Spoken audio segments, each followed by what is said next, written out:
आप सभी मसीह भाई बहनों को जय मसीह की।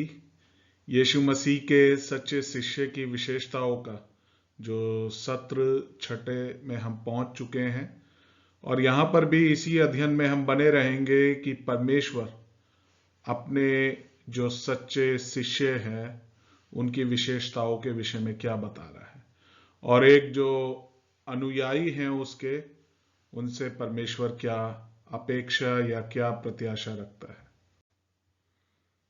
मैं आपको बार बार हर स्लाइड में यही बता रहा हूं कि एक सच्चे शिष्य की विशेषता की अध्ययन गाइड आप सामयिक संसाधनों के तहत BibleSword.net पर जाकर उसे ले सकते हैं। आप इसे PDF या माइक्रोसॉफ्ट वर्ड डॉक्यूमेंट दस्तावेज के रूप में डाउनलोड कर सकते हैं। पिछली बार हमने यीशु के एक सच्चे शिष्य की निम्नलिखित विशेषताओं को देखा था। जैसे एक शिष्य सभी के लिए प्यार का प्रदर्शन करता है। उसके बाद एक शिष्य खुद की जांच करता है। एक शिष्य फल पैदा करता है। एक शिष्य परमेश्वर की शिक्षा का पालन करता है, यानी बाइबल का पालन करता है। और 9 बिंदु में हमने देखा था कि एक शिष्य अपने ज्ञान को साझा करता है। तो आज के अध्ययन में हम आगे के बिंदु देखेंगे। तो 10वां बिंदु जो है कि एक शिष्य परिवार से ऊपर परमेश्वर की आज्ञा का पालन करता है। लूका रचित सुसमाचार 8 अध्याय 19 से 21 पद में इस प्रकार से कहा गया है कि उसकी माता और भाई उसके पास आए, पर भीड़ के कारण उससे भेंट ना कर सके, और उससे कहा कि तेरी माता और तेरे भाई बाहर खड़े हुए तुझसे मिलना चाहते हैं। उसने उसके उत्तर में उनसे कहा कि मेरी माता और मेरे भाई ये हैं जो परमेश्वर का वचन सुनते हैं और मानते हैं। और मरकुस 3 अध्याय के 20 और 21 पद को देखेंगे तो उसमें भी हम इस बात को देख रहे हैं कि और वो घर में आया और ऐसी भीड़ इकट्ठा होगी कि वो रोटी भी ना खा सके। जब उसके कुटुंबियों ने ये सुना तो उसे पकड़ने के लिए निकले, क्योंकि कहते थे कि उसका चित्त ठिकाने नहीं है। तो मरकुस 3 अध्याय 20 और 21 पद में, और आगे हम मरकुस 3 अध्याय 31 और 35 पद को भी पढ़ेंगे, को पढ़ने में से हमें ये बात की और समझ मिलती है कि यीशु के परिवार को उसके घर में आने के लिए किसने प्रेरित किया जहां यीशु मसीह सेवा कर रहा था। अब जैसे मरकुस 3 अध्याय के 31 से 35 पद में देखिए, इस प्रकार से लिखा है, और उसकी माता उसके भाई आए और बाहर खड़े होकर उसे बुलवा भेजा, और भीड़ उसके आसपास बैठी थी, और उन्होंने उससे कहा, देख तेरी माता और तेरे भाई बाहर तुझे ढूंढते हैं। उसने उन्हें उत्तर दिया कि मेरी माता और मेरे भाई कौन है? और उन पर जो उसके आसपास बैठे थे दृष्टि करके कहा, देखो मेरी माता और मेरे भाई ये हैं। क्योंकि जो कोई परमेश्वर की इच्छा पर चले वही मेरे भाई और बहन और माता है। तो यहां पे एक प्रश्न आता है कि यीशु के लिए कौन अधिक महत्वपूर्ण था। तो हम जानते हैं यीशु के लिए कौन महत्वपूर्ण था, कि वो कह रहा है कि हमें अपने परिवार से ऊपर परमेश्वर के वचन का पालन करना चाहिए। और यदि वो हमें परमेश्वर की शिक्षाओं और या एक आह्वान का पालन करने से विचलित करने की कोशिश कर रहे हैं, जो हमें विश्वास है कि परमेश्वर हमें दे रहा है। दूसरा बिंदु हम इस प्रकार से देखते हैं कि यदि हमारा परिवार मसीह के अनुयायी है तो मेरा मानना है कि हमें प्रार्थना पूर्वक उनकी सलाह सुननी चाहिए, लेकिन हमें अभी भी परमेश्वर द्वारा बताई गई बातों का पालन करने की आवश्यकता है। जी हाँ, ये बहुत अहम है हमारे लिए। अगला बिंदु हम देखते हैं कि एक शिष्य को विश्वास है। यदि आप लूका 8 अध्याय 22 से 25 पद पढ़े, वहां इस प्रकार से कहा गया है कि फिर एक दिन वो और उसके चेले नाव पर चढ़े, और उसने उनसे कहा कि आओ झील के पार चले। सो उन्होंने नाव खोल दी, और जब नाव चल रही थी तो वो सो गया, और झील पर आंधी आई और नाव पानी से भरने लगी और वे जोखिम में थे। तब उन्होंने पास आकर उसे जगाया और कहा, हे स्वामी, स्वामी, हम नाश हुए जाते हैं। तब उसने उठकर आंधी को और पानी की लहरों को डांटा और वे थम गए और चैन हो गया। और उसने उनसे कहा, तुम्हारा विश्वास कहाँ था? पर वे डर गए और अचंभित होकर आपस में कहने लगे, ये कौन है जो आंधी और पानी को भी आज्ञा देता है और वे उसे मानते हैं। तो प्रश्न प्रियो यहां पे यह उठता है कि यीशु ने इसे विश्वास का विषय क्यों माना। और आप देख सकते हैं कि उत्तर में कि उनका मानना था कि यीशु मसीहा है और इसीलिए उन्हें पता होना चाहिए था कि परमेश्वर यीशु तूफान में उन्हें मरने नहीं देगा, यानी परमेश्वर यीशु मसीह को तूफान में नहीं मरने देगा और उन्हें भी बचा के रखेगा। तो जाहिर है यीशु जानता था कि तूफान आ रहा है, इसलिए यह उनके लिए देखने के लिए एक परीक्षा होने जा रही थी कि क्या वे वास्तव में विश्वास करते हैं कि वो परमेश्वर था। यीशु वास्तव में उनकी परीक्षा के लिए सो गया। अन्य क्या सबक हमें इस विषय पर देखने को मिलते हैं? अन्य सबक हमारे लिए यह है कि तूफान बहुत तेज रहा होगा। याद रखें कि उनमें से अधिकांश अनुभवी मछुआरे थे और फिर भी वे डरे हुए थे। लेकिन जब परमेश्वर हमें अपने लिए एक ध्येय या सेवा कार्य के लिए बुलाता है तो हम तूफानों की अपेक्षा कर सकते हैं जो हमारे विश्वास को चुनौती देंगे। लेकिन हमें यह विश्वास करने की आवश्यकता है कि परमेश्वर ने हमें जो करने के लिए कहा है वो उसे प्रोत्साहित या बनाए रखेगा। जी हां, ये बात हमारे सबक के लिए है। अगला बिंदु हम देख रहे हैं कि मसीह यीशु का सच्चा अनुयायी खुद को अस्वीकार करता है, यानी खुद का वो इनकार करता है। और लूका 9:23 इस बात को बहुत स्पष्टपूर्वक बता रहा है कि उसने उनसे कहा, यदि कोई मेरे पीछे आना चाहे तो अपने आप से इनकार करे और प्रतिदिन अपना क्रूस उठाए हुए मेरे पीछे हो ले। बहुत ही चुनौतीपूर्ण बात यीशु मसीह यहां पे कह रहा है। तो प्रश्न यहां पे यह उठ रहा है कि इसका क्या मतलब है कि यीशु के चेलों को खुद को नकारना चाहिए। तो अपने आप को अस्वीकार करना या अपने आप का इनकार करने का अर्थ है कि हमें अपनी स्वार्थी इच्छाओं को और सांसारिक सुरक्षा को छोड़ने की जो इच्छा है उसको हमें अलग करना है। स्वयं अब हमारे जीवन का प्रभारी नहीं है, लेकिन हमारे जीवन का जो मुख्य प्रभारी है वो स्वयं परमेश्वर है। आगे और हम क्या देख रहे हैं कि उन्होंने आने वाले दिनों में इस रवैये की जरूरत होगी। सुसमाचार का प्रसार करने के लिए उन्हें अपनी इच्छाओं को अलग रखने की इच्छा की आवश्यकता होगी। ये बात का उन्हें ध्यान देना है। इसका मतलब कि मसीह के संदेश के साथ पूरी तरीके से पहचानना था, भले ही इसका मतलब मृत्यु हो। है ना, कहने का मतलब कि हमें पूर्णता से प्रभु यीशु मसीह के वचन को अपनाना हो, चाहे उसके वचन को अपनाने में, मानने में हमारे लिए मृत्यु भी आए तो भी हम उसके लिए तैयार रहे। और आगे क्या देख रहे हैं कि मसीह के अनुयायियों को स्वार्थी जो महत्वाकांक्षाएं हैं, स्वार्थी इच्छाएं हैं को अपने तरीके से अपने समय और धन का उपयोग करने से इनकार करना चाहिए। कहने का मतलब कि लोग किसी ऐसी चीज के लिए ऊंच कीमत चुकाने को तैयार है जिसे वो महत्व देते हैं, और अगर वे परमेश्वर के वचन की महत्वता को समझते हैं और यदि वो मसीह यीशु के लिए प्रतिबद्ध होना चाहते हैं तो हमें ये अपेक्षा रखनी है कि परमेश्वर हमसे ऐसी ही उम्मीद करता है कि हमें अपने आप का भी इनकार करना है। इसीलिए वो कह रहा है कि यदि कोई मेरे पीछे आना चाहे तो अपने आप से इनकार करे और प्रतिदिन अपना क्रूस उठाए हुए मेरे पीछे हो ले। कहने का मतलब कि मसीही जीवन आसान नहीं है, लेकिन वो प्रत्याशा उसने हमसे की है। अब अगला मेरा सवाल यह है उसी पद के अनुसार कि रोजाना या प्रतिदिन क्रूस उठाने का क्या मतलब है ना?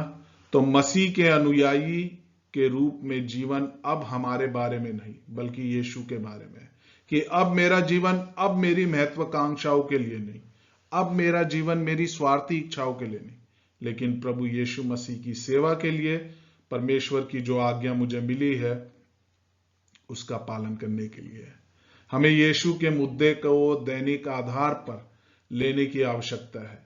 यह सिर्फ रविवार का अनुभव नहीं होना चाहिए हमारे जीवन में। प्रतिदिन हमें उसकी आज्ञाओं के अनुसार चलना चाहिए, और उसने जो हमें आज्ञाएं दी हैं उन आज्ञाओं को बखूबी हमें अपने जीवन में पालन करना चाहिए। क्योंकि यीशु ने अनुभव को क्रूस के रूप में दर्शाया, तो यह हमें बताता है कि एक मसीही के रूप में हमारा जीवन आसान नहीं होगा। बिल्कुल सही है कि क्रूस उठाना का मतलब यही है कि हमें मसीही जीवन में बहुत चुनौतियों का सामना करना है, लेकिन प्रभु हमारे साथ है और वो हमारी सहायता करेगा कि हम उस प्रकार के जीवन को मसीह में जी सके। हम दिन की शुरुआत बाइबल अध्ययन करने से, उस पर ध्यान मनन करने से और प्रार्थना करके उसके क्रूस को उठाते हैं। ये सारी बातें हमने इस विषय पर देखी।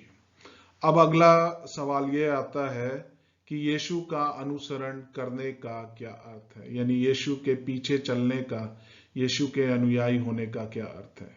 तो यहाँ पे जवाब में आप देख सकते हैं कि यीशु का अनुसरण करने का अर्थ है कि हमें आत्म इनकार करना है, अपने आप से इनकार करना है और आत्म बलिदान का एक ही मार्ग अपनाना है।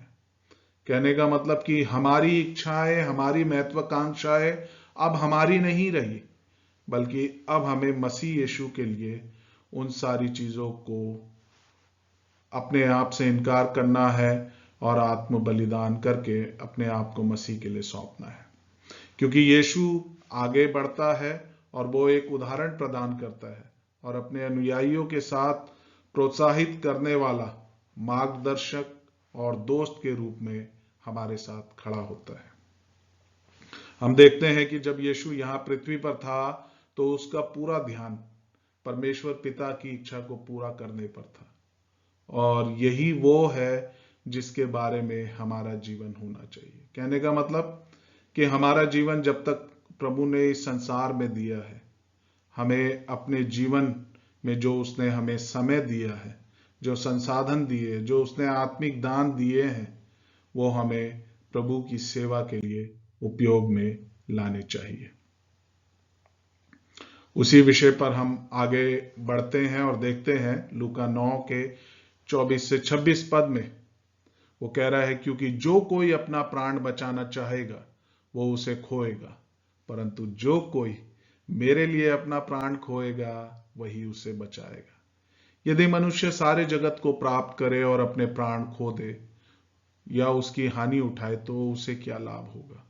जो कोई मुझसे और मेरी बातों से लज्जाएगा, मनुष्य का पुत्र भी जब अपने और अपने पिता की और पवित्र स्वर्गदूतों की महिमा सहित आएगा तो उससे लज्जाएगा।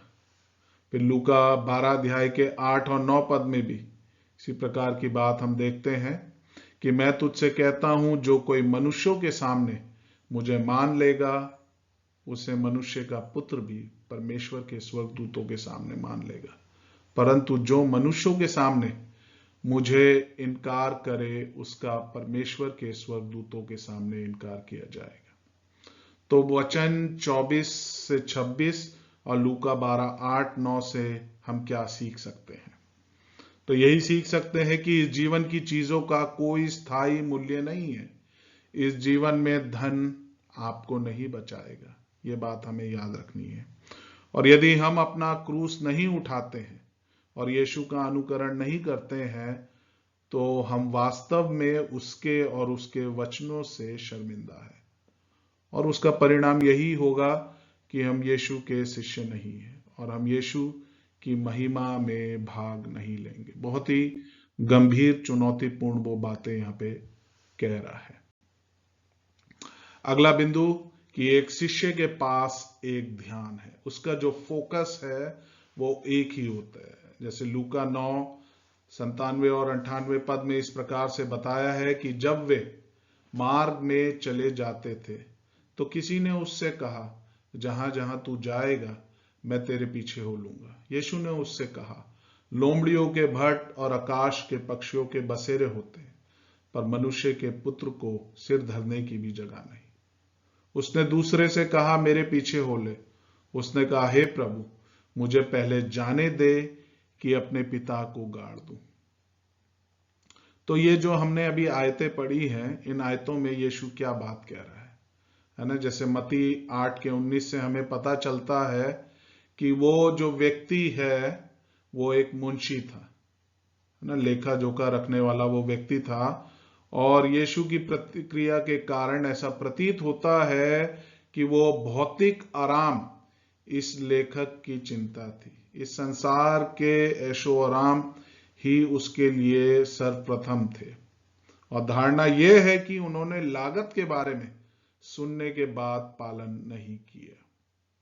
तो हम देखते हैं कि एक सच्चा जो शिष्य होता है वो परमेश्वर का सच्चा शिष्य बनने के लिए प्रतिबद्ध होने से पहले उसके पीछे चलने की क्या लागत है या उसके पीछे क्या कीमत चुकानी होगी, उसकी गणना करना उसके लिए बहुत आवश्यक है।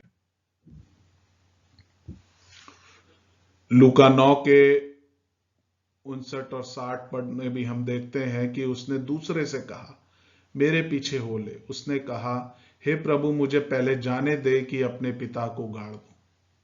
उसने उससे कहा, मरे हुओं को अपने मुर्दे गाड़ने दे, पर तू जाकर परमेश्वर के राज्य की कथा सुना। तो इसमें ये जो हमने 2 पद पढ़े, आयत 59 और 60 में, यीशु क्या बात कह रहा था, है ना। अगले एक को यीशु ने बुलाया जो अपने माता पिता से इतना जुड़ा हुआ है कि सब कुछ छोड़कर यीशु का वो अनुसरण नहीं करना चाहता है। और यह संभावना नहीं है कि पिता पहले से ही मर चुका था, क्योंकि बेटा यीशु के साथ चल रहा था। तो अधिक संभावना है कि आदमी अपने पिता की मृत्यु तक इंतजार करने की अनुमति मांग रहा है, और ये अनिश्चित देरी आप देख सकते हैं। फिर आगे उसी अध्याय में और भी पद में हम अध्ययन करते हैं 61 और 62 पद में कि एक और ने भी कहा, हे प्रभु, मैं तेरे पीछे हो लूंगा, पर पहले मुझे जाने दे कि अपने घर के लोगों से विदा हो। यीशु ने उससे कहा, जो कोई अपना हाथ हल पर रखकर पीछे देखता है वो परमेश्वर के राज्य के योग्य नहीं। तो अब इन दोनों वचन में यीशु क्या बात कह रहा है। तीसरा व्यक्ति पीछे मुड़कर देख रहा था कि वो क्या छोड़ रहा है ना। तो कहने का विचार यहां पे यही है कि अगर हमारा मन इस बात पर है कि हम क्या छोड़ रहे हैं, तो ये इस बात पर केंद्रित नहीं है कि हमें अब क्या करने की आवश्यकता है। सोचिए कि क्या होगा अगर कोई किसान खेत जोतने की कोशिश कर रहा है, लेकिन लगातार देखता रहता है कि उसके पीछे क्या था, और वो पीछे की ओर ही देखता रहे। अगला सवाल कि यीशु अपने अनुयायियों से क्या चाहता है। जी हां, इस विषय पर हमें बहुत ही गंभीर रीति से विचार करने की आवश्यकता है।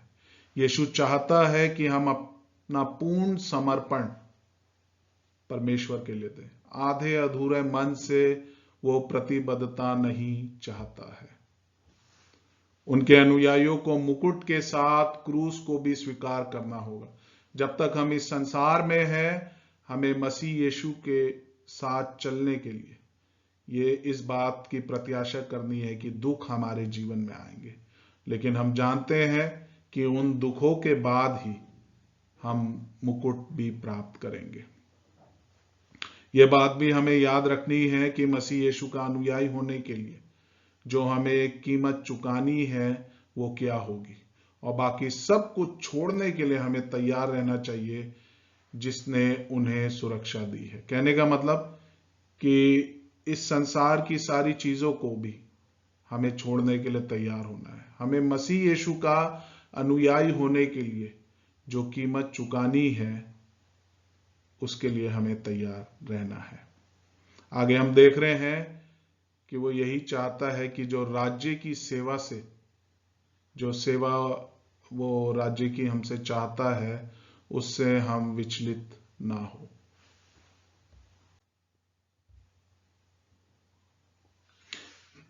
तो 14वें बिंदु में हम जाएंगे कि एक शिष्य दूसरों की जरूरत को पूरा करता है। लूका 10 अध्याय 35 से 37 पद में इस प्रकार से लिखा है, और देखो एक व्यवस्थापक उठा और यह कहकर उसकी परीक्षा करने लगा कि हे गुरु, अनंत जीवन का वारिस होने के लिए मैं क्या करूं? उसने उससे कहा कि व्यवस्था में क्या लिखा है, तू कैसे पढ़ता है? उसने उत्तर दिया कि तू प्रभु अपने परमेश्वर से अपने सारे मन और अपने सारे प्राण और अपनी सारी शक्ति और अपनी सारी बुद्धि के साथ प्रेम रख, और अपने पड़ोसी से अपने समान प्रेम रख। उसने उससे कहा, तूने ठीक उत्तर दिया है, यही कर तो तू जीवित रहेगा। परंतु उसने अपने धर्मी ठहरने की इच्छा से यीशु से पूछा, तो मेरा पड़ोसी कौन है? यीशु ने उत्तर दिया कि एक मनुष्य यरूशलेम से यरीहो को जा रहा था कि डाकुओं ने घेर कर उसके कपड़े उतार लिए और उसे मार पीट कर अधमुआ छोड़कर चले गए। और ऐसा हुआ कि उस मार्ग से एक याजक जा रहा था, परंतु उसे देखकर कतरा कर चला गया। इस रीति से एक लेवी उस जगह पर आया और वो उसे देख कतरा कर चला गया, परंतु एक सामरी यात्री वहां से निकला और उसे देखकर तरस खाया। उसके पास आकर उसके घाव पर तेल और दाखरस डालकर पटिया बांधी और अपनी सवारी पर चढ़ाकर सराय में ले गया और उसकी सेवा टहल की। दूसरे दिन उसने 2 दिनार निकाल कर भटियारे को दिए और कहा, इसकी सेवा टहल करना, और जो कुछ तेरा और लगेगा वो मैं लौटने पर तुझे भर दूंगा। अब तेरी समझ में जो डाकुओं से घिर गया था, इन तीनों में से उसका पड़ोसी कौन ठहरा? उसने कहा, वही जिसने उस पर तरस खाया। यीशु ने उससे कहा, जा तू भी ऐसा ही कर। तो इस वाली बात में हम देखते हैं कि यीशु मसीह ने इस व्यक्ति को बता दिया कि उसका जो सच्चा पड़ोसी है वो कौन व्यक्ति है। तो प्रश्न यहाँ पे इस प्रकार से है कि शिष्य होने के बारे में हम इस कहानी से क्या सबक सीख सकते हैं। तो जैसे हमने देखा कि उस सामरी व्यक्ति ने क्या किया, दूसरों की जरूरत के लिए अपनी योजनाओं को उसने बदलने की आवश्यकता समझी और उसने अपना उसमें समय भी दिया। दूसरों की जरूरत के लिए हमें पैसा खर्च करने भी पड़ सकते हैं, जैसे उस सामरी व्यक्ति ने दिखाया। हमें हमेशा चौकस रहना चाहिए और बिना पूछे मदद का हाथ बढ़ाने के लिए अवसरों की तलाश करनी चाहिए। और हमारा पड़ोसी वो है जिससे हम प्रतिदिन अपने दैनिक जीवन के दौरान देखते हैं, मिलते हैं। तो इस बात को हमें ध्यान देना है कि एक जो सच्चा शिष्य है वो दूसरों की जरूरतों को पूरा करता है और उसकी जरूरतों को देखकर अपनी प्रतिक्रिया उसमें देता है।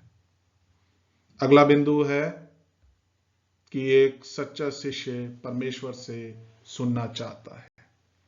लूका रचित सुसमाचार 10 अध्याय 38 से 42 पद में लिखा है कि फिर जब वे जा रहे थे तो वहां एक गांव में गया और मार्था नाम एक स्त्री ने उसे अपने घर में बुलाया और मरियम नाम उसकी बहन थी, वो प्रभु के पांव के पास बैठकर उसका वचन सुनती थी। पर मार्था सेवा करते करते घबरा गई और उसके पास आकर कहने लगी, हे प्रभु, क्या तुझे कुछ भी सोच नहीं कि मेरी बहन ने मुझे सेवा करने के लिए अकेले ही छोड़ दिया? सो उससे कहे कि मेरी सहायता कर। और प्रभु यीशु ने उसे उत्तर दिया, मार्था, हे मार्था, तू बहुत बातों के लिए चिंता करती और घबराती है, परंतु एक बात अवश्य है कि उस उत्तम भाग को मरियम ने चुन लिया है जो उससे छीना ना जाएगा। तो मरियम और मार्था से हम क्या सबक सीख सकते हैं? यहां पे हमें याद दिलाया जा रहा है कि हम फिर से ये याद दिलाया जाता है कि यीशु के साथ हमारा जो समय है वास्तव में वो सबसे महत्वपूर्ण बात है जो हम करते हैं, है ना। हम महसूस कर सकते हैं कि हम परमेश्वर के वचन पर मनन करने और हर दिन प्रार्थना करने के लिए समय निकालने में बहुत व्यस्त है, लेकिन जैसा वचन 42 कहता है कि ये हमारे लिए आवश्यक है। इस बात को हम ध्यान रखें। और क्या बातें देख रहे हैं, उससे क्या सबक ले सकते हैं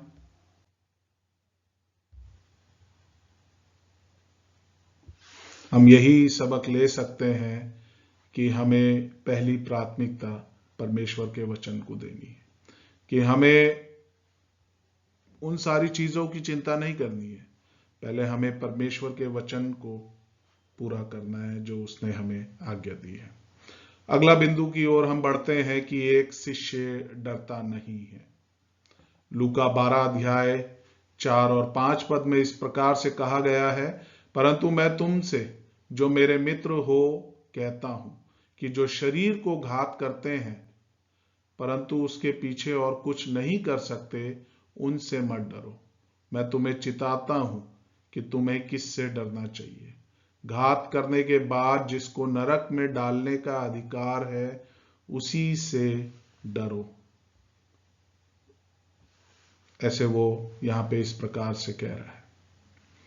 तो जो पद 4 और 5 में यीशु की जो शिक्षा है उससे हम क्या सीख सकते हैं? वहां वो हमें यही सीखने के लिए बात बता रहा है कि हमें ये डरने की जरूरत नहीं है कि मनुष्य हमारे साथ क्या कर सकते हैं। बुरी से बुरी बात हमारे साथ यही हो सकती है कि वो हमें मार डालेंगे, है ना। लेकिन अगर हमें सचमुच में डरना है, सचमुच में परमेश्वर का भय हमारे जीवन में होना चाहिए कि वो हमें सचमुच में नरक में डाल सकता है, इस बात के लिए हमें डरना है। आगे और हम क्या सीख रहे हैं उसी अध्याय में 12 अध्याय के 6 से 9 पद में, क्या 2 पैसों की 5 गौरैया नहीं बिकती, तो अभी परमेश्वर उनमें से एक को भी नहीं भूलता, वरन तुम्हारे सिर के सब बाल भी गिने हुए हैं। सो डरो नहीं, तुम बहुत गौरैयों से बढ़कर हो। मैं तुमसे कहता हूं कि जो कोई मनुष्य के सामने मुझे मान लेगा, उसे मनुष्य का पुत्र भी परमेश्वर के दूतों के सामने मान लेगा। परंतु जो मनुष्य के सामने मुझे इनकार करे, उसका परमेश्वर के स्वर्गदूतों के सामने इनकार किया जाएगा। बहुत ही चुनौतीपूर्ण बातें स्वयं यीशु मसीह हमारे लिए कह रहा है। तो आयत 6 से 9 में यीशु की शिक्षा से हम क्या सीख सकते हैं? क्योंकि हम परमेश्वर की छवि में बने हुए हैं, परमेश्वर के स्वरूप समानता में बने हुए हैं, इसलिए हम सृष्टि की बाकी हिस्सों की तुलना में अधिक महत्वपूर्ण है। इसलिए हमें डरने की कोई बात नहीं है। हमें मनुष्यों के सामने यीशु को स्वीकार करने की आवश्यकता है, अन्यथा यीशु हमें परमेश्वर के दूतों के सामने स्वीकार नहीं करेगा। तो ये अभी हमारे लिए सोचने वाली बात है कि हमें क्या करना चाहिए। जैसे उसी अध्याय के 10 और 12 पद में वो कह रहा है कि जो कोई मनुष्य के पुत्र के विरोध में कोई बात कहे, उसका वो अपराध क्षमा किया जाएगा, परंतु जो पवित्र आत्मा की निंदा करे, उसका अपराध क्षमा ना किया जाएगा। जब लोग तुम्हें सभाओं और हाकिमों और अधिकारियों के सामने ले जाए, तो चिंता ना करना कि हम किस रीति से या क्या उत्तर देंगे या क्या कहेंगे, क्योंकि पवित्र आत्मा उसी घड़ी तुम्हें सिखा देगा कि क्या कहना चाहिए। तो जैसे हम अभी तक अध्ययन करते आए हैं, तो हर अध्ययन में हर भाग को पढ़ने के बाद हम प्रश्न पूछते हैं। तो वैसे ही प्रश्न यहाँ पे भी है कि आयत 10 से 12 में यीशु की शिक्षा से हम क्या सीख सकते हैं। सबसे जरूरी बात कि पवित्र आत्मा के विरोध में बोलना अक्षमा योग्य पाप है। कहने का मतलब कि जब पवित्र आत्मा हमारे जीवन में हमें हमारे पाप के लिए दोषी ठहराता है और हम उसकी नहीं सुनते, उसकी अनसुनी करते हैं, तो ये पाप हमारा क्षमा नहीं होगा। और आगे देख रहे हैं कि पवित्र आत्मा वो है जो मनुष्यों को उनके पाप और परमेश्वर के उद्धार के मुफ्त वरदान की आवश्यकता के लिए दोषी ठहराता है। पवित्र आत्मा हमें यह कहने के लिए देगा कठिन परिस्थितियों में कि उस समय जब हमें सहायता की आवश्यकता होती है, तो पवित्र आत्मा हमारी इस रीति से सहायता करता है। तो इन सारी बातों को हमें ध्यान में रखने की जरूरत है। तो सत्र 6 में हमने ये सारे विषय देखे हैं और हमारा सत्र यहीं पर समाप्त होता है। हमने अभी तक देखा कि एक शिष्य परिवार से ऊपर परमेश्वर की आज्ञाओं का पालन करता है। एक शिष्य को विश्वास है। फिर हमने देखा एक शिष्य खुद को अस्वीकार करता है या अपने आप से इनकार करता है। एक शिष्य का एक ही ध्यान होता है, एक ही फोकस होता है। और एक शिष्य दूसरों की जरूरतों को देखकर अपनी प्रतिक्रिया देता है। एक शिष्य परमेश्वर से सुनना चाहता है और एक शिष्य डरता नहीं है। उम्मीद करता हूं कि ये सारे बिंदु आपको समझ में आ रहे होंगे कि परमेश्वर अपने सच्चे शिष्यों से क्या प्रत्याशा कर रहा है। और मैं बार बार इस बात को कह रहा हूं कि यदि आपको यह अध्ययन गाइड की आवश्यकता है तो आप BibleSword.net पर जाकर इस अध्ययन गाइड की सामयिक संसाधन पहला जो भाग है उससे इसको PDF या माइक्रोसॉफ्ट वर्ड में डाउनलोड करके रख सकते हैं। धन्यवाद और प्रभु आप सबको आशीष दे। जय मसीह की।